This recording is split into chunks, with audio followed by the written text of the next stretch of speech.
Apocalipse capítulo 12 traz como tema a mulher e o dragão. Quem é a mulher aqui? A igreja. Vimos que nós somos a igreja. Nós somos o corpo de Cristo. Ele é o cabeça. E quem é o dragão? Satanás, o inimigo das almas. Então, Apocalipse capítulo 12 começa de uma forma bem interessante.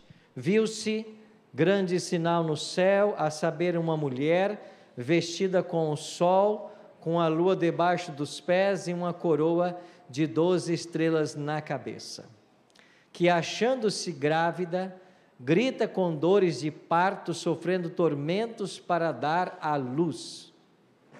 Verso 5: Nasceu-lhe, pois, um filho varão, que há de reger todas as nações, com cetro de ferro, e o seu filho foi arrebatado para Deus até seu trono.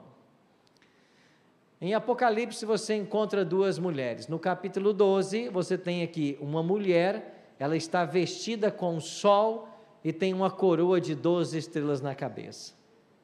Essa vestimenta branca como o sol representa a justiça de Cristo, que envolveu os membros dessa igreja. A coroa de 12 estrelas na cabeça significa que ela é uma igreja vitoriosa. E o número 12 das estrelas fazem alusão aos 12 apóstolos de Cristo e às 12 tribos do Antigo Testamento. Ou seja, é um retrato da igreja de Deus em todos os tempos. No capítulo 17, você vai encontrar uma mulher prostituta, montada numa besta escarlate. Então, se a mulher do capítulo 12 representa a igreja pura, a mulher do capítulo 17 representa a igreja prostituída. E prostituição no Apocalipse tem a ver com o abandono das verdades bíblicas para se seguir dogmas e tradições humanas. Agora, o capítulo 12 nos traz um ensinamento interessante. O diabo nunca se apresenta da forma como ele é, mas ele usa instrumentalidades humanas para alcançar os seus objetivos. O diabo nunca se apresenta de fato como ele é, mas usa instrumentalidades humanas para alcançar seus objetivos. O capítulo 12 ensina isso. Quer ver um exemplo? Olha para o versículo 4. Falando do dragão, o verso 4 diz assim: a sua cauda arrastava a terça parte das estrelas do céu, as quais lançou por terra.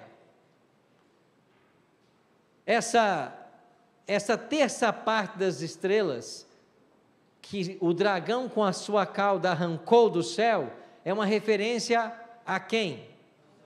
Aos anjos caídos, que participaram da rebelião de Lúcifer.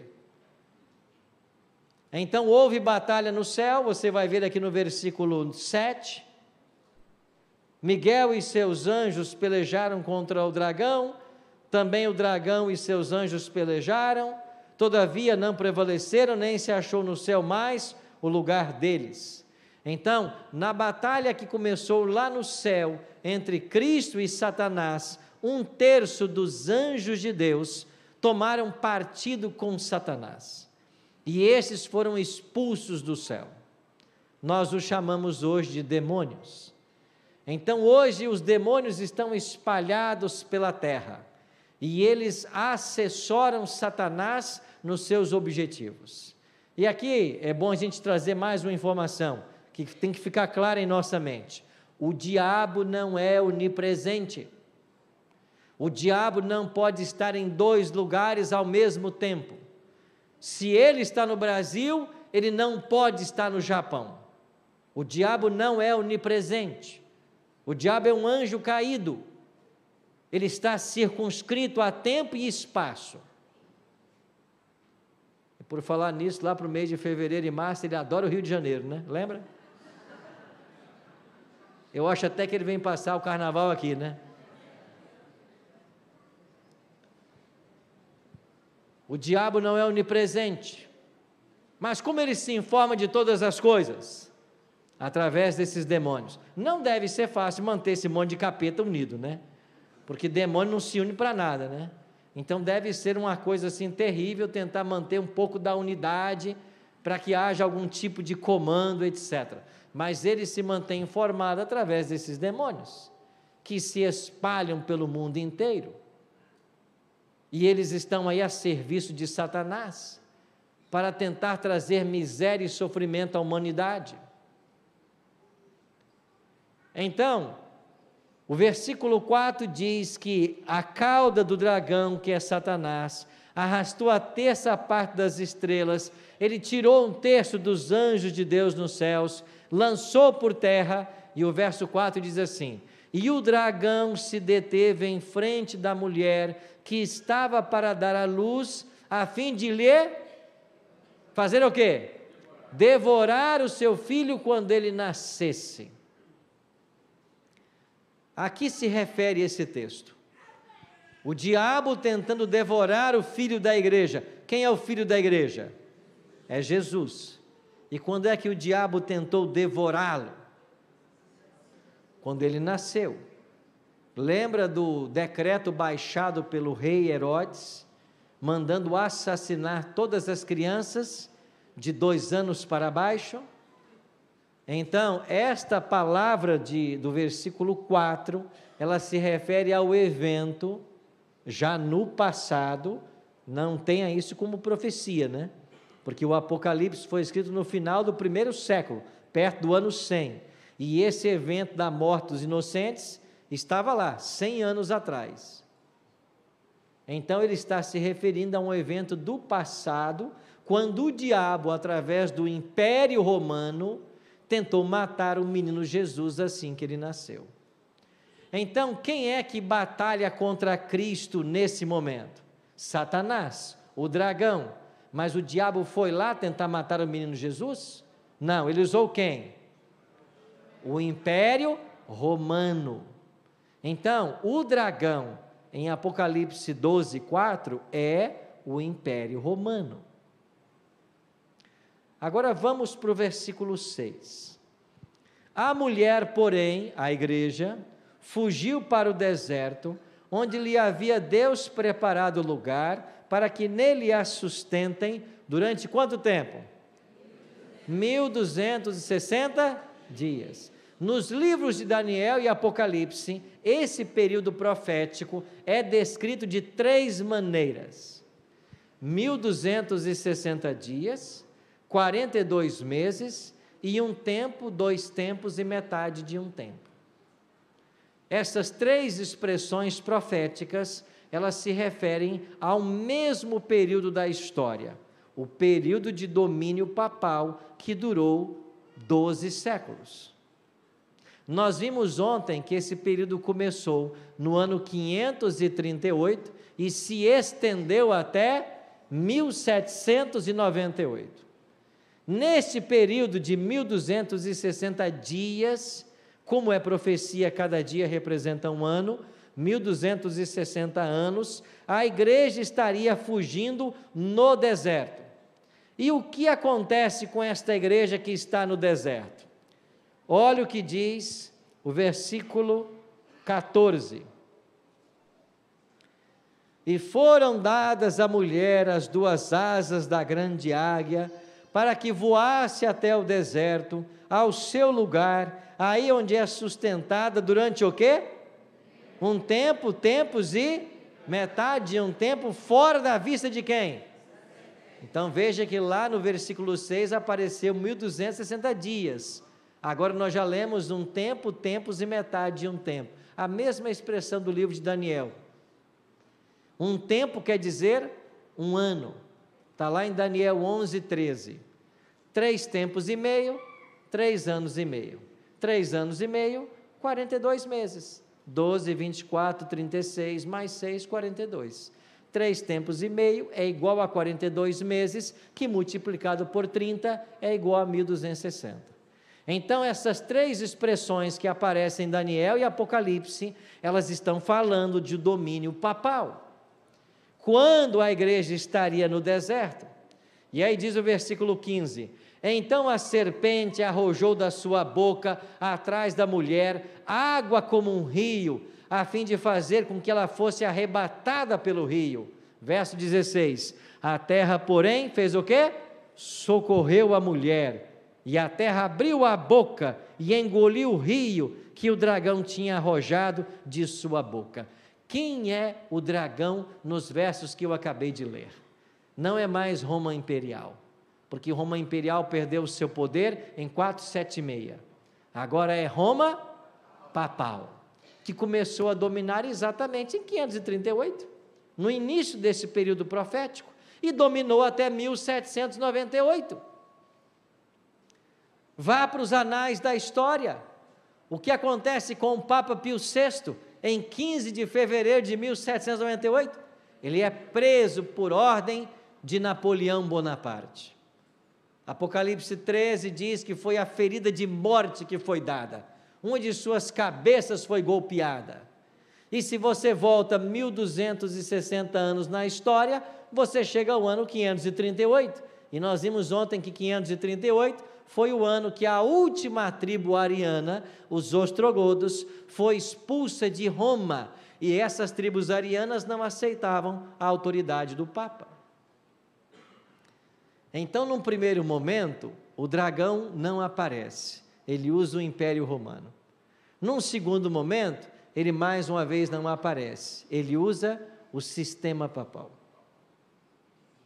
E durante os 12 séculos em que o papado dominou, milhares de cristãos foram mortos. O atual Papa Francisco, quando assumiu seu pontificado, ele esteve visitando uma igreja valdense em Turim, e dentro dessa igreja valdense ele declarou e pediu perdão pela igreja, pelos valdenses que foram mortos nas perseguições da Idade Média. Hoje à tarde eu vou dar um vislumbre para vocês maior do que foram essas perseguições da Idade Média. Agora chegamos ao versículo 17. Irou-se o dragão, quem é o dragão? Contra a mulher, quem é a mulher? E foi pelejar com os restantes da sua descendência. Estamos falando agora do tempo final da história. O fiel remanescente que permanecerá até o fim. Então, nos dois primeiros momentos, falamos da ação do dragão no passado, tentando destruir a Cristo e destruir a igreja que estava no deserto. Chegamos ao verso 17. O dragão irou-se contra a mulher e foi pelejar com os restantes da sua descendência. Quem são eles? Os que guardam os mandamentos de Deus. E tem mais o quê? O testemunho de Jesus. Então, aonde está a igreja verdadeira do tempo do fim? Ela está descrita aqui, em Apocalipse 12, 17. São aqueles que guardam os mandamentos de Deus e mantêm o testemunho de Jesus. É contra esses que Satanás está irado.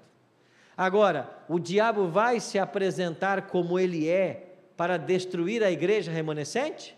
Não, ele nunca fez isso. Ele vai usar instrumentalidades humanas para alcançar os seus objetivos. E assim como usou o Império Romano e Roma Papal, ele voltará a usar os poderes da terra para conquistar seus objetivos. E quais serão os poderes que ele vai usar agora para conquistar o seu objetivo? Olha o verso 18. A gente deixa passar esse verso muitas vezes, né? Apocalipse 13, esse verso é quase que esquecido, né? E o dragão se pôs em pé, aonde?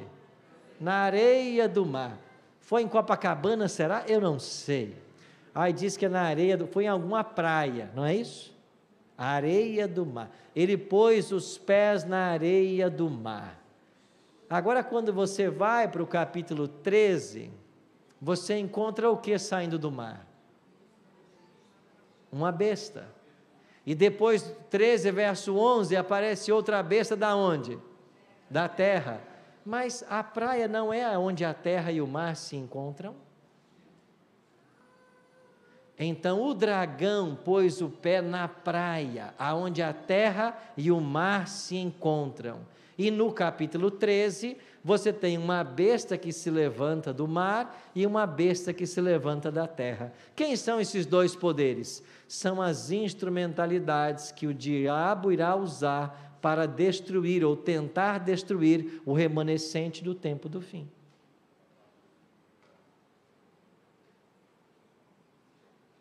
Pastor, e quem são esses dois poderes então, essas duas bestas? Quer saber? Sim ou não? Sim. Quer nada? Quer ou não? Sim. 5 horas eu te espero. 5 horas. Voltemos ao verso 17. Irou-se o dragão contra a mulher e foi pelejar com os restantes da sua descendência. A expressão restante quer dizer aqueles que ficaram, o remanescente. Esse conceito permeia toda a Bíblia. O livro de Isaías já falava de que um resto do Senhor ficará. Ou seja, é um grupo pequeno. É um grupo pequeno que vai ser o remanescente. Não são grandes multidões. Aliás, o povo de Deus nunca foi maioria. Já percebeu isso?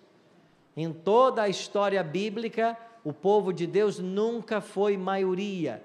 Nos dias de Cristo ele falou assim: estreita é a porta e apertado o caminho que conduz à vida, e são quantos? Poucos os que acertam por ele. Mas larga é a porta, espaçoso o caminho que conduz à perdição, e são muitos os que entram por ela. O povo de Deus nunca foi maioria e nem nunca será. Mas em Apocalipse 12, 17, nós temos duas características desse povo. Primeiro, eles guardam os... Quantos são os mandamentos de Deus? São 10. Alguém pode mudar a lei de Deus? Não.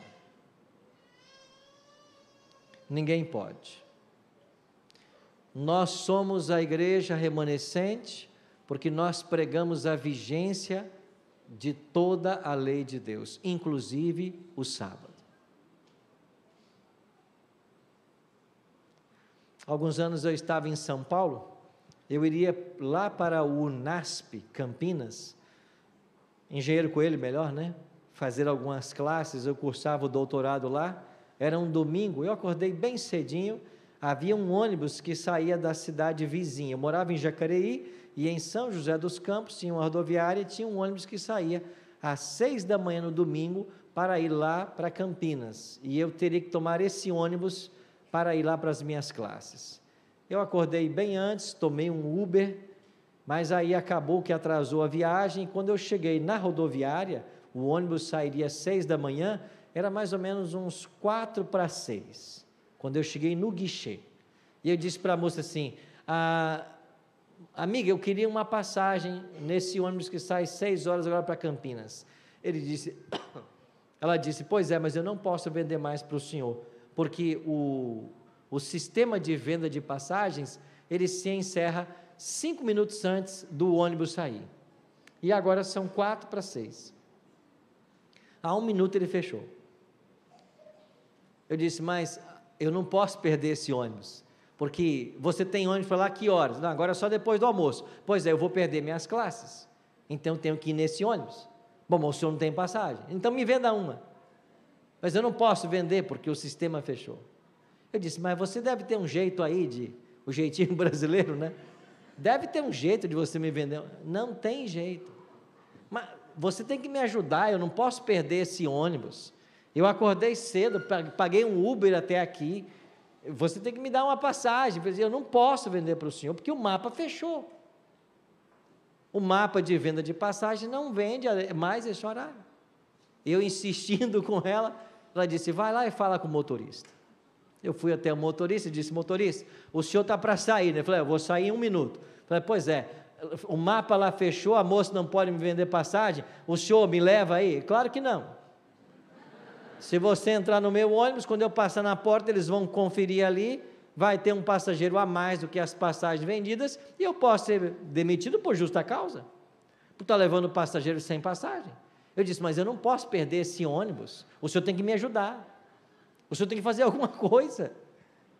E ele, percebendo o meu desespero, disse, fala o seguinte, saia da rodoviária, dê a volta no quarteirão, vá lá para aquela esquina, eu vou sair com o ônibus, eles vão fiscalizar, quando chegar lá na esquina, eu fora da rodoviária, eu posso vender uma passagem em trânsito para você, aí lá eu vendo para você e você entra.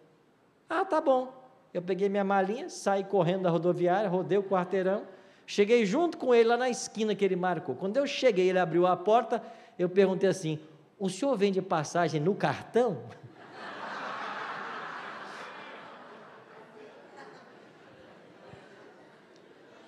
Ele disse, claro que não, cartão é na rodoviária, aqui é só em dinheiro. E ele fechou a porta do ônibus, acelerou, foi embora, e eu fiquei ali na poeira com a minha malinha assim, esperando, totalmente frustrado, e pensando assim, mas gente, que coisa, essa hora da manhã de domingo, querendo ir estudar, não consigo, por que Deus permite certas coisas com a gente? Aí me veio à mente assim, liga para o responsável da frota Novo Tempo, lá tem constantemente veículos indo buscar convidados no NASP, quem sabe hoje tem um carro indo para lá, e bem cedinho ainda eu liguei para o rapaz da frota responsável, ele disse, não pastor, tem um carro saindo às 9 da manhã daqui, e vai lá no NASP buscar convidados para trazer para gravar, ele pode levar você. Ele disse, por que eu não pensei nisso antes? Por que eu não liguei para esse homem na sexta-feira? Não devia ter saído de casa tão cedo, teria dormido até mais tarde. Bom, então eu vou lá para Novo Tempo pegar esse carro às 9 da manhã. Aí voltei para a rodoviária para pegar um ônibus circular e para voltar para a minha cidade, para que a minha esposa me levasse até a Novo Tempo. Eu peguei um ônibus circular, devia ter umas 2, 3 pessoas sentadas, eu passei na roleta, né? Fala roleta aqui ou fala catraca? Roleta, me assentei lá, o ônibus começou a viagem, e aí uns pontos para frente entrou um homem. Quando ele entrou no ônibus, ele me olhou, e ele ficou me encarando. Eu pensei, eu acho que ele me reconheceu. Ele passou também na roleta, sentou do outro lado assim, e ficava me olhando assim, de esquina, né? Aí eu olhei para ele e disse, bom dia. Ele, o senhor não é pastor Arilton? Eu disse, sou. Pastor, se eu fizer uma pergunta só para o senhor me responde com toda sinceridade? Ele disse, respondo. Se eu não guardar o sábado, eu vou me perder? E quando ele fez essa pergunta, eu fiz uma leitura, né? Deve ser um evangélico, que começou a assistir a Novo Tempo, descobriu que nós ensinamos o sábado, está vivendo um conflito espiritual, e agora está aí querendo uma resposta. Pastor, se eu não guardar só o sábado, eu vou me perder? Olhei para ele e disse assim, se eu fizer uma pergunta para você com toda sinceridade, você também me responde? Ele disse, claro pastor. O senhor é casado? Ele disse, sou. Se o senhor trair a sua esposa uma vez por semana só, o senhor vai ser salvo? Ele disse, claro que não, pastor. Por que não? Porque isso é adultério, pastor. Eu disse, mas espera aí, então o senhor não pode ser salvo quebrando o 7º e quer ser salvo quebrando o 4º? Ele disse, eu nunca pensei nisso. E ele ficou meio atordoado assim com a resposta, levantou, deu o sinal e foi embora. Ele saiu do ônibus, eu achei aquilo estranho. Bom, eu fui lá para o NASP, passaram aí uns 4, 5 meses, e eu voltei a essa cidade para um evangelismo de colheita no mês de novembro. E eu fiz o sermão no primeiro sábado da minha semana, e quando eu saí lá à porta para cumprimentar os irmãos, quando eu cheguei lá já tinha um homem parado, ele disse, pastor, o senhor se lembra de mim? Eu disse, não, me desculpa, Pastor, o senhor lembra de mim? Sim, a gente se encontrou outro dia, uns meses atrás, dentro de um ônibus aqui em São José, bem cedinho. Eu disse, me lembro do senhor. E o que aconteceu? O senhor não disse que tem que guardar o sábado? Há 2 meses estou nessa igreja guardando o sábado. Aí foi aí que eu fui entender, porque Deus me fez perder aquele ônibus, para que eu estivesse naquele coletivo, naquela hora, para dizer para esse homem a única coisa que ele precisava ouvir. É assim que Deus trabalha.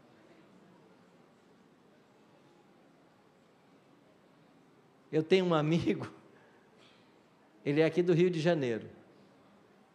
Todo dia ele me manda e-mail.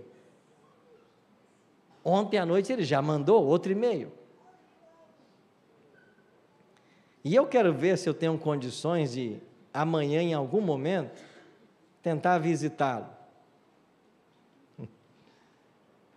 E ele começou a mandar e-mails para mim todos os dias, questionando o nosso ensino da lei de Deus e do sábado. Mas ele já me mandou tantos e-mails, que eu fico pensando assim, esse homem está incomodado pelo Espírito Santo. E ele é aqui do Rio. Amanhã eu vou tentar visitá-lo. Eu perguntei onde ele morava, eu não disse para ele que eu estaria aqui, mas eu quero ir na casa dele, para conversar com ele pessoalmente. Ele é presbítero de uma igreja pentecostal, um homem já com os seus 60 e poucos anos, mas todo dia ele me manda e-mails com versos e versos da Bíblia, tentando questionar a verdade do sábado, e eu tenho orado por ele.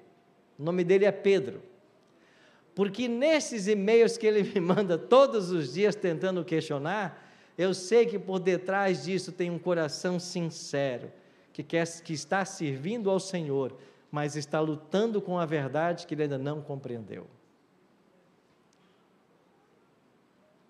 O sábado salva alguém? Não, mandamento nenhum salva. Nós vamos chegar em Efésios 2:8, que é um texto maravilhoso da carta de Paulo, onde Paulo diz assim, porque pela graça sois salvos, por meio da fé. Isso não vem é um dom não de obras, para que ninguém se glorie. A igreja adventista não ensina a salvação pelas obras. Nós somos salvos exclusivamente pela graça de Cristo. Agora, Deus não salva ninguém para deixá-lo na desobediência. E quem vive na desobediência, evidencia que ele não foi alcançado por Jesus. É por isso que lá em João 14:15, Jesus trouxe a obediência para uma outra esfera. Ele disse assim, se me amais, guardareis os meus? É uma questão de amor. A nossa obediência não é um caminho para o céu, é uma resposta à salvação que nós recebemos pela graça. Então a igreja remanescente do tempo do fim, ela guarda os mandamentos de Deus, e são 10, e ninguém pode mudar isso. E quando qualquer pessoa tenta questionar o sábado, por exemplo, que é o questionável, ou que tentam questionar, você faz as seguintes perguntas, espera aí, Deus mudou sua lei? Alguns dirão sim. Bom, se mudou, então eu posso agora roubar, matar, adulterar? Não, isso você não pode. E por que quebrar sábado pode? Não, Deus não mudou sua lei. Se não mudou, por que então não guarda o sábado? Você entende a falta de coerência? Ou nós aceitamos a lei de Deus como vigente, dentro dela o sábado, ou nós rejeitamos toda ela. Não dá para você tirar o mandamento porque você quis. Aliás, o que as igrejas fizeram na mudança dos mandamentos, tentando colocar o domingo como o dia santo, é um cumprimento profético de Daniel. Lá em Daniel 7:25 diz que o chifre pequeno tentaria mudar os tempos e a lei. E Daniel 8:12 diz que o chifre pequeno deitaria por terra a verdade, e o que ele faria? prosperaria, e a mentira prosperou. Os cristãos de hoje estão acreditando que o domingo é o dia santo, e ao declararem o domingo como dia santo, ou ao separarem esse dia como dia de culto, ignorando o sábado, eles estão pisando nas pegadas de Roma, porque o papado é o verdadeiro originador do domingo como dia santo. Isso começou lá no quarto século. Até o ano 300 e pouco, os cristãos observavam o sábado. Por séculos o sábado foi guardado, mas a partir de Constantino, lentamente o sábado foi sendo deixado de lado, primeiro com a publicação do primeiro decreto dominical, publicado pelo imperador Constantino em 7 de março de 321, e depois nos concílios da igreja, em cada concílio que a igreja se reunia, o sábado era deixado de lado e o domingo era exaltado, até que finalmente no catecismo desaparece o quarto mandamento e no lugar dele aparece guardar domingos e festas. Essa mudança, ou essa tentativa de mudança da lei de Deus, já estava profetizada em Daniel 7:25 e 8:12. A igreja remanescente do tempo do fim, ela observa os mandamentos de Deus. Mas aqui diz mais um detalhe: eles guardam os mandamentos de Deus e eles têm mais o quê? O testemunho de Jesus. Aí está, o testemunho de Jesus. Agora vamos para Apocalipse capítulo 19, verso 10, última parte. Apocalipse 19, verso 10, última parte. O testemunho de Jesus é o quê? O espírito de profecia. A igreja remanescente de Deus guarda os mandamentos e tem o testemunho, e o Apocalipse diz que o testemunho de Jesus é o espírito de profecia. O que quer dizer isso? A igreja remanescente do tempo do fim teria o dom profético em seu meio. E quando Deus levantou a igreja adventista, lá no dia 22 de outubro de 1844, ele precisava levantar junto com ela um profeta. E a primeira tentativa que Deus fez foi com um homem chamado Reisenfors. Finalmente esse homem não aceitou o chamado profético. Deus fez uma segunda tentativa, William Foy. Também não deu certo finalmente. Deus fez uma terceira tentativa, Ellen Golden Armon, uma jovem de apenas 17 anos de idade, que havia cursado 2 anos a escola, muito doente e fraca, mas essa garota, com 17 anos, aceitou o chamado divino. Em 1846 ela casou-se com o pastor Tiago White, da Conexão Cristã, e ela assumiu o nome de Ellen G. White. E essa mulher, ao longo de sua vida, ela dedicou 70 anos de sua vida ao trabalho do Senhor. Foi chamada com 17, morreu aos 87. E nesses 70 anos de ministério, essa mulher escreveu mais de 100.000 páginas manuscritas. E essas 100.000 páginas que ela escreveram foram traduzidas também para o português, e nós temos hoje todos os escritos dela traduzidos. E temos no site da Conferência Geral do White State todo o que ela escreveu, em várias línguas. Nós temos um profeta em nosso meio.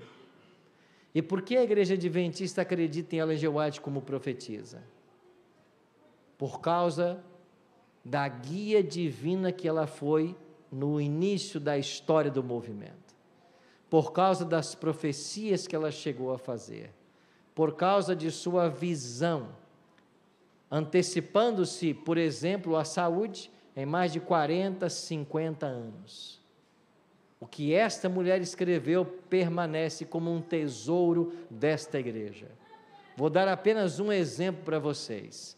Foi publicado alguns anos atrás um livro nos Estados Unidos chamado O Plano Daniel, por um pastor de uma mega church da Califórnia. ele se uniu a 2 médicos e eles publicaram o Plano Daniel. Ele estudou o livro de Daniel e descobriu ali princípios de saúde no livro de Daniel. E no seu livro, ele então coloca 5 remédios de Deus para a saúde e felicidade do homem. E esse livro, publicado agora em 2012, 2013, tornou-se um best-seller nos Estados Unidos. Traduzido para o português, já é best-seller há alguns anos.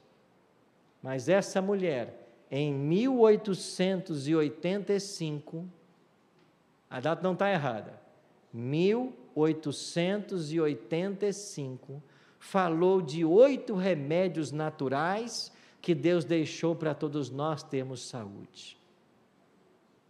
Como que essa mulher sabia disso? Em 1885? Porque Deus usou esta mulher de forma sobrenatural. E você sabe quais são os 8 remédios que a nossa igreja prega: ar puro, luz solar, exercício, alimentação equilibrada, uso da água, temperança, etc, etc. A igreja adventista é a igreja remanescente, porque prega a vigência da lei de Deus e tem um profeta em nosso meio. Ela faleceu em 1915, mas os seus escritos ainda falam. Agora, sabe o que é curioso? O curioso é que quase 100% dos adventistas amam Ellen G. White. A gente só não obedece. A gente só não segue as orientações. E sabe o que vai determinar esse remanescente do tempo do fim? São as pessoas que são leais tanto à palavra de Deus quanto à voz profética. São as pessoas que permanecerão leais à luz que nós recebemos. E o que nós precisamos hoje é voltar a esta visão e acreditar que o que Deus revelou através de seus profetas são importantes mensagens para os dias em que nós estamos vivendo. E todo aquele que está buscando servir ao Senhor e conhecer a vontade dEle, será orientado pelo próprio Deus. É por isso que disse a palavra de Deus, ou diz a palavra de Deus: crede no Senhor vosso Deus e estareis seguros. Crede nos seus profetas e prosperareis. Esse é o desafio para a nossa igreja hoje. Cremos naquilo que está revelado na profecia, cremos na voz profética e vivemos à altura daquilo que está revelado. E Deus está buscando, meus queridos, os seus sinceros. Sabe por quê? Porque agora, nesse tempo do fim, vai acontecer a grande sacudidura da qual fala o profeta. A igreja vai ser sacudida. É o processo de peneiramento, e nesse processo de peneiramento, o que vai acontecer? O que vai acontecer com o joio? Será lançado fora, e o trigo, ele vai ficar. Então, queria terminar a reflexão de hoje, falando para você, sobre o conceito de sacudidura escatológico. É isso que a igreja adventista ensina. E o que é o conceito de sacudidura escatológico? No processo de sacudidura ou peneiramento, sairão da igreja todos aqueles que não estão levando a sério a religião cristã. Todos aqueles que estão rejeitando os conselhos que Deus dá em sua palavra. Eles sairão. Sairão para onde? Para a Babilônia. E o que vai acontecer com os fiéis que estão em Babilônia? Virão para o remanescente, porque Deus diz assim: sai dela, povo meu. Em João 10,16, Jesus disse: ainda tenho ovelhas que não são do meu aprisco, a mim convém conduzi-las, elas ouvirão a minha voz, e haverá um só rebanho e um só pastor. Sacudidura escatológico é isso. O joio será tirado de dentro da igreja, e irá para a Babilônia. E os sinceros que estão em Babilônia virão para dentro da igreja. E eles já estão chegando. Já estão chegando, porque nós estamos vendo milhares e milhares de pessoas tomando suas decisões. Eu estive no evangelismo em Lages, lá na Serra Catarinense, no primeiro semestre. Um senhor recebeu um convite nosso, um pequeno convite, lá numa zona rural da Serra Catarinense. E esse homem começou a viajar 125 quilômetros até o local onde estava acontecendo o evangelismo. Todas as quintas à noite ele pegava o seu carro e viajava 125 quilômetros, voltava 125, 250. Foram 12 semanas de evangelismo, 12 vezes 250, 3.000 quilômetros. Foi o que ele viajou para conhecer a verdade da palavra de Deus. E depois de 3.000 quilômetros viajados, ele foi batizado no evangelismo. Lá numa zona rural, na Serra Catarinense, um convitezinho chegou para ele. E ele viajou 3.000 quilômetros em busca da verdade. As pessoas estão vindo. Nesse mesmo auditório, alguém disse para mim: pastor, o senhor sabe que tem aí um pastor todas as quintas ouvindo o senhor? Eu disse: um pastor? Não, quem é? Deixa eu conhecê-lo. E um dia, quando terminou o programa, eu fui conhecê-lo e disse: o senhor é pastor? Ele disse: sou, eu criei a minha própria igreja. Como é que foi isso? Eu construí ao lado da minha casa um salão, eu comprei equipamento, projeção, som, eu montei a minha igreja. E o senhor é pastor? O senhor estudou? Eu estudei com a Novo Tempo. E como que é isso? Eu assisto tudo lá e prego na minha igreja. E o que o senhor prega lá? O que vocês pregam. Você lá prega o sábado, nós pregamos e guardamos o sábado. Vocês pregam sobre o juízo, pregamos o juízo em 3 fases. Vocês acreditam na volta de Jesus? Pessoal, literal e visível. Eu disse: eu tenho que conhecer a tua igreja então, se eu me leva lá um dia, vai ser uma alegria, pastor. Porque eu me inscrevi várias vezes para o Bíblia Fácil e nunca fui sorteado. Eu não fui lá, mas o senhor vai vir aqui na minha igreja agora.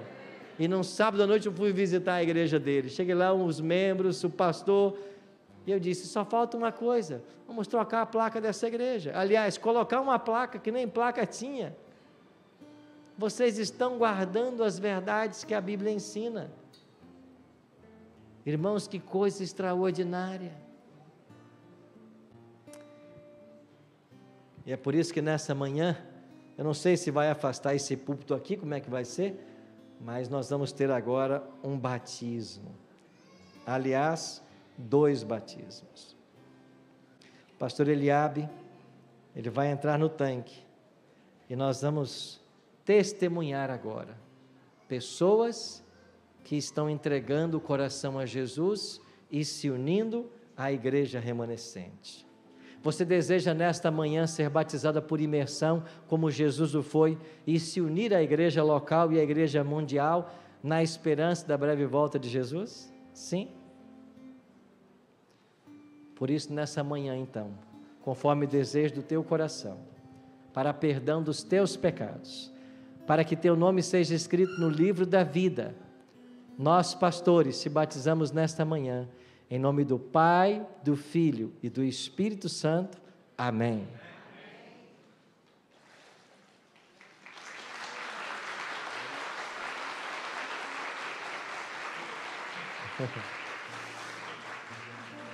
Louvado seja Deus, louvado seja Deus. Vamos chamar o Lucas até o tanque batismal agora.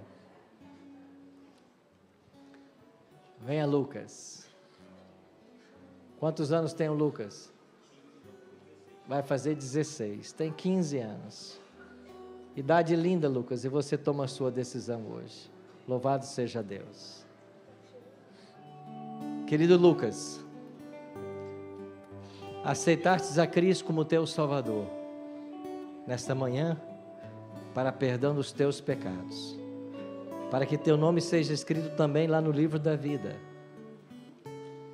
Nós, pastores, te batizamos, em nome do Pai, do Filho e do Espírito Santo. Amém.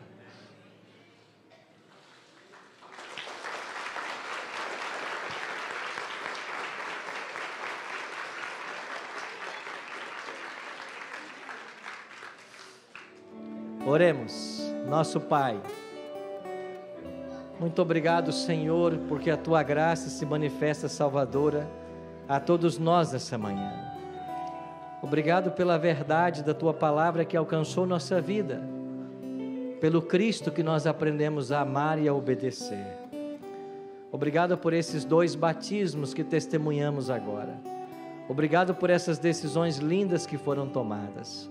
Que o Teu Espírito Santo continue abençoando cada pessoa e cada decisão aqui tomada. Que o Senhor cuide desta igreja, de todos nós que aqui estamos. Que os Teus santos anjos nos protejam e nos guardem, e que todos nós sejamos preparados para a Tua breve volta. Dá-nos a Tua bênção e o Teu perdão, e dá-nos um restante de sábado feliz na Tua presença. Oramos em nome de Jesus. Amém.